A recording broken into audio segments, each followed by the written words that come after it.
السلام علیکم ناظرین، میں ہوں ڈاکٹر محمد عارف صدیقی اور آپ دیکھ رہے ہیں ریئل فیس میڈیا کی صحابہ سیریز میں آج جس شخصیت کا تعارف آپ کے سامنے رکھوں گا، تاریخ اسلام میں انہیں سیدنا فضالہ بن عبید رضی اللہ تعالی عنہ کے نام سے جانا جاتا ہے۔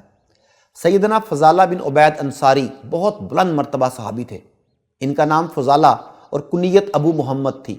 ان کی والدہ کا نام عقبہ بنت محمد انصاریہ تھا۔ سیدنا فضالہ بن عبید کے والد عبید بن نافذ اپنے قبیلے کے سردار تھے۔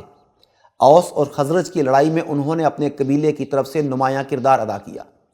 سیدنا فضالہ کے والد نہایت شجاع اور بہادر تھے، گھڑ دوڑ کرواتے اور اس میں سب سے بازی لے جاتے۔ ان کے زور بازو اور قوت کا یہ عالم تھا کہ ایک پتھر دوسرے پر دے مارتے تو آگ نکلنے لگتی۔ سپاہ گری کے ساتھ شاعری کا بھی ذوق رکھتے تھے۔ مدینہ میں اسلام کی روشنی آتے ہی سیدنا فضالہ بن عبید مسلمان ہو گئے، لیکن کسی وجہ سے غزوہ بدر میں شریک نہ ہو سکے۔ البتہ غزوہ احد اور پھر باقی تمام غزوات میں رسول کریم صلی اللہ علیہ وآلہ وسلم کے ہم رکاب رہے۔ بیعت رضوان میں بھی سیدنا فضالہ بن عبید کو شرکت کا شرف حاصل ہوا۔ رسول کریم صلی اللہ علیہ وآلہ وسلم کی زندگی ہی میں سیدنا فضالہ شام پہنچ گئے اور پھر وہاں کی فتوحات میں حصہ لیا۔ اس کے بعد مصر کی فتح میں شامل ہوئے۔ اس کی فتح کے بعد پھر واپس شام آ گئے اور یہیں آ کر مستقل سکونت اختیار کر لی۔ انہوں نے دمشق میں اپنے رہنے کے لیے مکان بنایا۔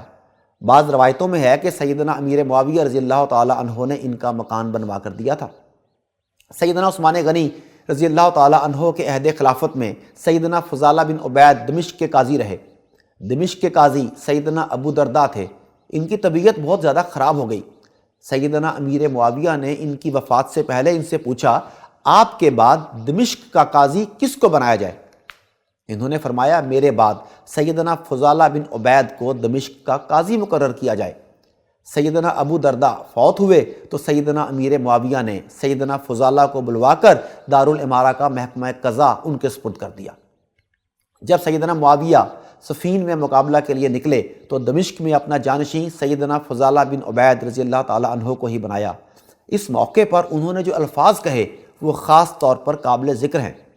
سیدنا معاویہ نے فرمایا کہ میں نے تم کو اپنا جانشین ہی نہیں بلکہ جہنم کے مقابلے میں اپنا دفاع کرنے والا بنایا ہے۔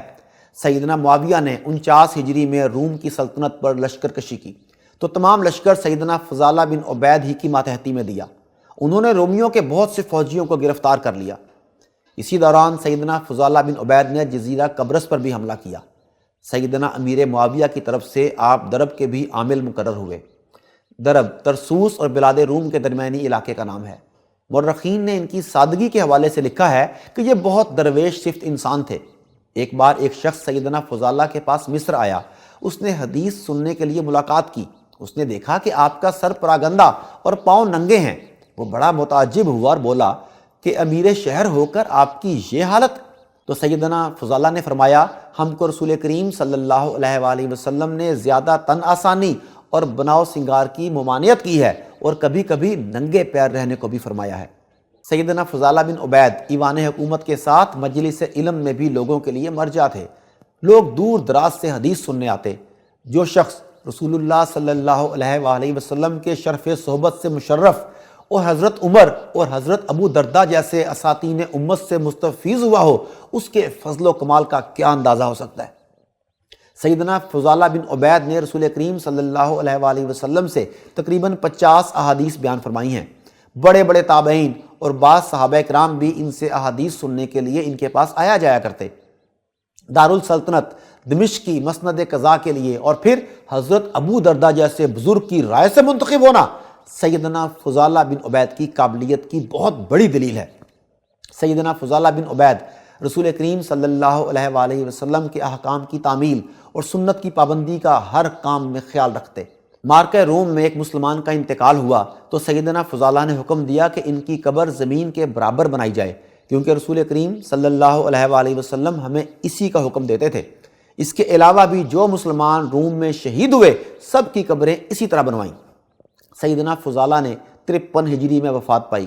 سیدنا امیر معاویہ مسند حکومت پر تھے، لیکن جب سیدنا فضالہ بن عبید فوت ہوئے تو انہوں نے خود جنازے کو کندھا دیا، ساتھ ان کے بیٹے کو مدد کے لیے بلایا اور ان کے بیٹے عبداللہ سے کہا جنازہ اٹھانے میں میری مدد کرو، کیونکہ اب ایسے شخص کے جنازہ اٹھانے کا موقع دوبارہ کبھی نہیں ملے گا۔ سیدنا فضالہ بن عبید وفات کے بعد دمشق میں ہی دفن ہوئے۔ اللہ تعالیٰ آپ کی قبر پر کروڑوں رحمتیں نازل فرمائے۔ آج کے لیے اتنا ہی، اگلی ویڈیو تک کے لیے اجازت، اللہ نگہبان۔